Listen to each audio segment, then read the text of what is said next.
Hello everyone, good morning. আমি মৌ। আমার নতুন একটি ভিডিওতে তোমাদের অনেক ওয়েলকাম। আর যেদিন এই ভিডিওটা করছি সেদিন হচ্ছে বুধবার।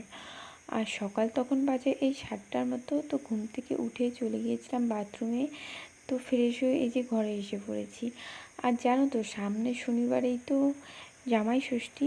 তো আমার তো এবার নতুন বিয়ে হয়েছে, তো ইনভাইট তো করেছে জামাই ষষ্ঠী। তো বাপের বাড়িতে তো যাবই, তাই ভাবলাম কিছু শপিং করার আছে, তো সেগুলোই আগে করে নেব। তার জন্যই ভাবলাম যে আজকের ভিডিওটা তোমাদের সঙ্গে শেয়ার করি। আমি আজকে বাজারে গিয়ে কী কী শপিং করব। তো যাই হোক, এই যে আমি স্নান করে ঘরে এসে পড়েছিলাম।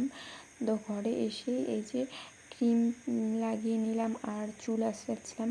আর জানো তো, আমার চুলটা যেহেতু অনেকটাই লম্বা, কাটা হয় নাই, আর আঁচড়াতে না একটু প্রবলেমই হয়। এই যে যেমন দেখো, চুলটা আঁচড়াতে গিয়ে চিরুনির মধ্যে চুলটা ফেঁসে গিয়েছে।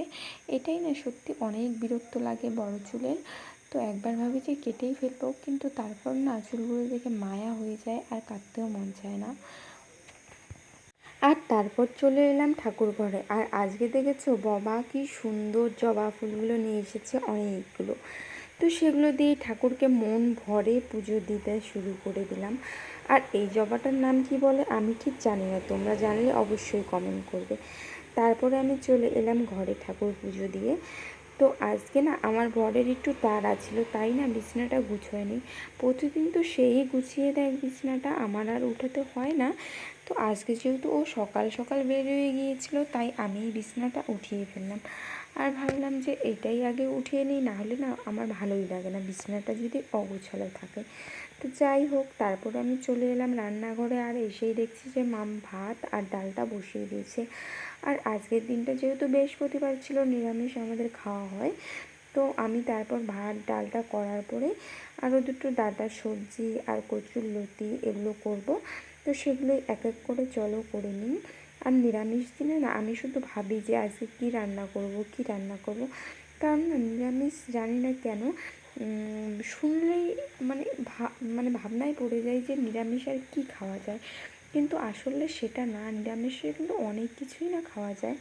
কিন্তু আমার সত্যি বলতে নিরামিষ ভালো লাগে না। আমার নিরামিষ হলেও যেন মনে হয় পেঁয়াজটা থাকবে, রসুনটা থাকবে। তো যাই হোক, তারপর রান্নাবান্না হয়ে গিয়েছিল, সবাই খেয়েও নিয়েছিল। তারপর আমি কিছুক্ষণ পরেই খেলাম। তো ভাবছিলাম যে রান্না টান্না করে না আমার তাড়াতাড়ি খিদে পায় না, একটু রেস্ট নিয়েছিলাম। তারপরে খাওয়া দাওয়া শেষ করে চলে এসেছিলাম ছাদে। তখন বাজে এই 12টার মতন। তো দেখছিলাম জামা কাপড়গুলো বেশ শুকিয়ে গিয়েছে। আর আজকের দিনটা মেঘলা মেঘলাই ছিল, তাই ভাবলাম যে যেহেতু জামা কাপড়গুলো শুকিয়ে গিয়েছে, এখন আমি জামা কাপড়গুলো উঠিয়ে নিই। আর জানো তো, কালকে রাত্রে ভীষণ পরিমাণে বৃষ্টি হয়েছিল। আর দেখো জমিগুলোতে জল জমে গিয়েছে। অবশ্য এই সিজনে বৃষ্টি হবেই, সেটাই তো স্বাভাবিক, তাই না? তারপরে এই যে যেমন দেখো, আমি হচ্ছে আমার সব কাজ সেরে নিয়ে চলে এলাম আমি সেলাই করার জন্য। আর আজকে না আমি একটা ব্লাউজ বানাচ্ছি। আর এই ব্লাউজটা বানাতে দিয়েছে আমার দিদি।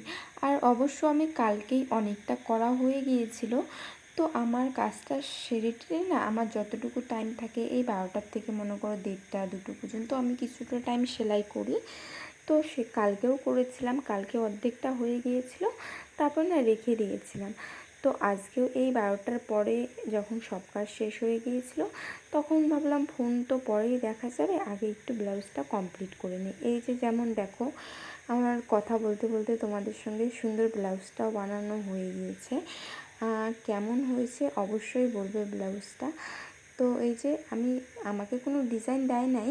তো আমার দিদি যখন বানাতে দেয়, তখন আমার নিজের ইচ্ছা মতো যেরকম ডিজাইন পছন্দ বা এক প্রকার এক্সপেরিমেন্ট বলতে পারো, মানে যেইটা ডিজাইন আমি কখনো করি না সেই ডিজাইনটা করে নেই আমারটা আমার দিদিরটার মধ্যে। মানে আমার বানানো হচ্ছে নতুন একটা করে ডিজাইন, আর এদিকে মনে করো আমার দিদিরও হয়ে যাচ্ছে নতুন নতুন ডিজাইন। এই যে আজকে যেমন দেখো, এই ডিজাইনটা আমি আজকে এরকমের মধ্যে প্রথম হাতা, ব্যাগটা কিছুটা এরকম করেছিলাম আমার আগের একটা ব্লাউজে। এই যে হাতার ডিজাইনটা আমি আজকে নতুন করলাম, আর নেকলাইন, ফ্রন্ট নেকলাইনটাও নতুনই করলাম। তারপরে এই যে কাজটা সেরে নিয়ে দুপুরবেলা একটু শুয়ে পড়েছিলাম, তখন বাজে এই 3টার মতো। খাওয়া দাওয়া করে একটু শুয়ে রেস্ট নিই। আর দুপুরবেলা ঘুম থেকে উঠে দেখছিলাম এই 4:45টার মতন বেজে গিয়েছে। তাই ভাবলাম যে না, লেট হয়ে যাবে, আবার কখন কতটা টাইম লাগে বাজার করতে। তাই ঝটপট করে ফ্রেশ হয়ে ঘরে এসে এই যে রেডি হওয়া শুরু করে দিয়েছিলাম। আর এই যে দেখো, আমার কথা বলতে বলতে রেডি হওয়াও না হয়ে গিয়েছিল। আর আমার বরের না এখনও রেডি হওয়া হয় নাই, তোমরা নিশ্চয়ই দেখতেই পাচ্ছ। এই যে দেখো, ও ও আমাকে রেডি করিয়ে দিয়ে ও না ফোনের মধ্যে বই দেখছিল। তো বারবার বলতে বলতে অনেক কবার বলার পর এই যে রেডি হয়ে পড়লো আর আমাকে বললো যে বের হও। তো ঝটপট আমি নাকি লেট করি এরকম করে আমাকে বললো। তো আমি ভাবলাম আমি রেডি হয়ে আগে আছি, তবুও ওনার হচ্ছে না। তো যাই হোক, আমরা দুজন রেডি হয়ে বের হয়ে এসে পড়লাম বাজারের উদ্দেশ্যে। আর কথা বলতে বলতে দেখো বাজারে চলে গেলাম। তারপর গাড়িটা রেখে হেঁটেই চলে গেলাম প্রথমে মলে। তো ভাবলাম মলের থেকে দেখি কিছু পছন্দ হলে সেখান থেকেই নিয়ে নেওয়া যাবে, আর যদি ভালো না লাগে তারপর বাইরের থেকে কোথাও নিয়ে নেব। আর এখানে এসেই না আমার শাড়িগুলো বেশ ভালো লাগছিলো, তো আমি তো নিতে চাচ্ছিলাম, আর আমার বর বলছিল ওর ভালো লাগছিল না, তাই আর নেওয়া হলো না। তারপর চলে এলাম একটা দোকানে। এখানে এসে দেখলাম দেখো কত রকমের টাকা, মানে অনেক জায়গারই টাকা ছিল এখানে। তো এখান থেকে ছেলেদের 3টা টি-শার্ট নিয়ে নিয়েছিলাম। তারপরে চলে গিয়েছিলাম ফলপট্টিতে, এখান থেকে কিছু ফল নিয়ে নিয়েছিলাম। আর তারপর কি, বাইরে বেরোবো, খাওয়া হবে না সেটা কি হয়, তো পাস্তা প্যাক করে নিয়ে নিয়েছিলাম। তারপরে এই যে বাড়ির উদ্দেশ্যে বেরিয়ে গিয়েছিলাম। আর জানো তো, আমাদের বাজার করতে এই 1 ঘন্টার মতন লেগেছিল। আর বাড়িতে এসে দেখছিলাম বাবা বাইরে গিয়েছিল, ঘর বাইরের থেকে তালা মারা। তারপরেই দেখলাম যে বাবা দোকানে গিয়েছিল, দোকান থেকে এসে তালাটা খুলে দিল। তারপরে এই যে আমি ঢুকে পড়লাম। আর আমার বর বলছিল একটু কাজে বের হবে। আমি বললাম যে না, পাস্তাটা যেহেতু নিয়ে এসেছি, এখনও গরম আছে, খাওয়া দাওয়া করে তারপর না হয় একটু বের হও। তো কথা মধ্যে হাত মুখ ধুয়ে এই যে পাস্তাটা নিয়ে এলাম। আর এসে দেখছি যে আমার বর খাবে আর কি, ও ফোন নিয়ে আবার ব্যস্ত।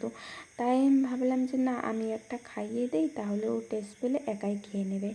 তো দেখো, একটা খাইয়ে দিলাম, তারপরও আবার কি একাই খেয়ে নিল। আর আজকে কি শপিং করলাম তোমাদের সঙ্গে তো শেয়ার করতেই হবে। এই যে যেমন দেখো, কালকে কিন্তু বাড়িতে যাব, জামাই ষষ্ঠী আছে, তো তার জন্যই কিন্তু শপিংগুলো করা হয়েছে।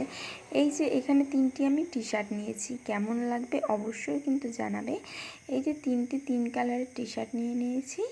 তো একটা আমার ভাইয়ের জন্য, একটা দাদার জন্য, আর একটি বাবার জন্য নিয়েছি। তো মাকে তো বরাবরই দেওয়া হয়, তাই ভাবলাম না, আগে দাদাদেরকেই দিয়ে যাওয়া যাক। এই যে 3টা 3 কালার নিয়েছি।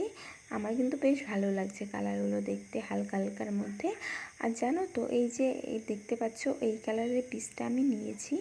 আর কিছু ড্রাই ফ্রুট নিয়েছিলাম। তো এই কালারটা না, আমি আগে এই কালারের কোনো কিছু আমি পরিনি, আমার যতদূর মনে আছে। তো কালারটা দেখে আমার বেশ ভালো লেগেছিলো, তাই এই কালারের একটা পিস নিয়ে এসেছি। পরে কি বানানো যাবে পরে দেখা যাবে। আর দুটো ফেস ওয়াশ নিয়েছিলাম। তো আজকে ভিডিওটা এখানেই শেষ করছি, আবার দেখা হবে নেক্সট কোনো ভিডিওতে। সবাই ভালো থেকো, টাটা।